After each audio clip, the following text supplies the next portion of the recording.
Selamat pagi Bapak Ibu, saudara-saudara yang dikasihi Tuhan. Di pagi hari ini kita akan melanjutkan renungan firman Tuhan mengenai inti penyembahan. Namun sebelum kita mendengarkan renungan firman Tuhan di pagi ini, mari kita sama-sama berdoa. Terima kasih Tuhan buat pagi yang indah ini. Kami bersyukur kepada Tuhan sebab Engkau masih memberikan kesempatan untuk kami boleh merenungkan firman Tuhan dan menikmati kehidupan yang Tuhan sudah rancangkan.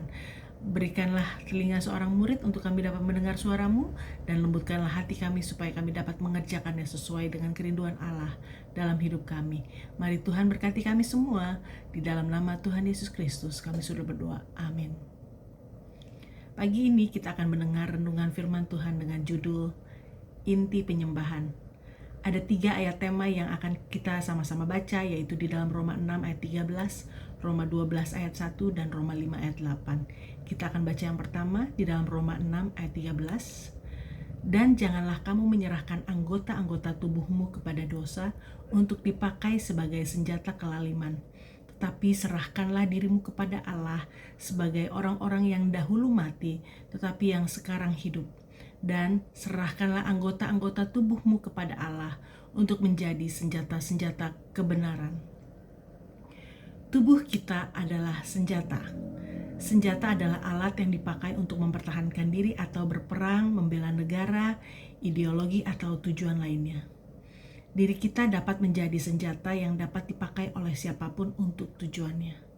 Iblis dapat memakai diri kita sebagai senjatanya yang ampuh untuk tujuan kejahatannya. Contohnya, iblis memakai diri kita untuk menyakiti orang lain, memfitnah, bahkan membuat orang lain hilang pengharapan. Namun, sebaliknya, Tuhan memakai diri kita sebagai senjata kebenaran bagi Tuhan untuk membangun, melawan segala kejahatan, dan melakukan segala yang baik. Hidup kita diperlengkapi untuk melakukan perkara-perkara yang baik. Diberikan arti ketika kita memberi diri kita kepada Tuhan, bukan karena takut atau wajib, melainkan karena kasih-Nya yang sudah mengasihi kita lebih dahulu. Dalam hubungannya dengan penyembahan, setelah kita baca di pasal 11 kitab Roma untuk menjelaskan tentang kasih karunia Allah yang ajaib kepada kita, Paulus mendorong kita untuk sepenuhnya menyerahkan hidup kita kepada Allah di dalam penyembahan. Roma 12 ayat 1. Karena itu saudara-saudara, demi kemurahan Allah, aku menasihatkan kamu supaya kamu mempersembahkan tubuhmu sebagai persembahan yang hidup, yang kudus, dan yang berkenan kepada Allah. Itu adalah ibadahmu yang sejati. Ibadah yang sejati yaitu mendatangkan kesenangan bagi Allah. Terjadi bila kita memberikan diri kita sepenuhnya kepada Allah. Perhatikan kata mempersembahkan dan penyembahan dari ayat tersebut. Inti penyembahan adalah berserah diri, yang merupakan tanggapan terhadap kasih dan belas kasihan Allah yang mengherankan. Tapi ada beberapa penghalang yang merintangi kita untuk menyerahkan diri total kepada Allah. Kadang-kadang kita merasa takut, angkuh, ataupun bimbang. Kita tidak menyadari betapa Allah sangat mengasihi kita. Kita ingin mengendalikan hidup kita sendiri, dan kita salah memahami makna dari berserah diri. Penyembahan yang tulus memerlukan hati yang percaya dan sikap taat kepada Tuhan. Yesaya mencela bangsa Israel yang memuliakan Tuhan dengan bibir mereka, padahal hati mereka menjauh dari Tuhan. Di dalam Yesaya 29 ayat 13. Allah menginginkan kehidupan kita seluruhnya. 95% tidaklah cukup. Dan percaya adalah unsur yang sangat penting diperlukan untuk berserah diri. Kita tidak akan berserah diri kepada Allah kecuali jika kita mempercayainya. Tetapi kita tidak bisa mempercayainya sebelum kita mengenal Dia dengan lebih baik. Ketakutan menghalangi kita untuk berserah diri, tetapi kasih membuang segala ketakutan. Semakin kita menyadari betapa besarnya Allah mengasihi kita, maka semakin mudahlah kita berserah kepadanya. Allah bukanlah tukang perintah yang keras atau seorang penggeretak yang menggunakan kekuatannya dengan kasar untuk menekan kita agar tunduk.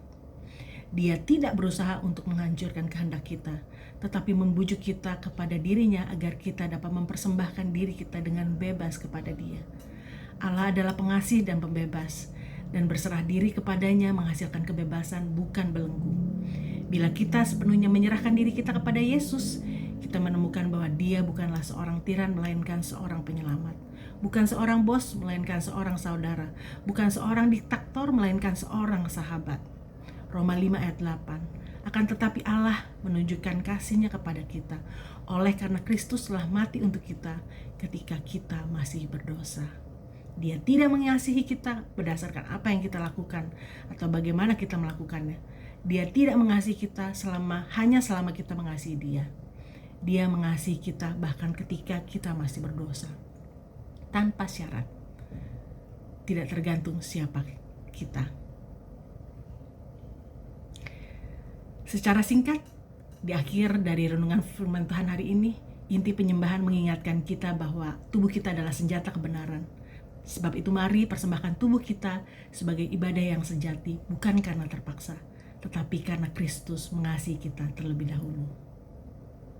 Mari kita berdoa bersama-sama. Tuhan Yesus, terima kasih karena lewat firman-Mu kami boleh diingatkan hal-hal mendasar mengenai penyembahan, mempersembahkan hidup kami seutuhnya dengan mempercayai Engkau sebagai satu-satunya Tuhan dalam kehidupan kami. Terima kasih Tuhan Yesus, sertai kami sepanjang hari ini, dan biarlah Tuhan dipermuliakan melalui kehidupan kami. Di dalam nama Tuhan Yesus Kristus kami sudah berdoa. Amin. Selamat berkarya. Tuhan Yesus memberkati kita semua.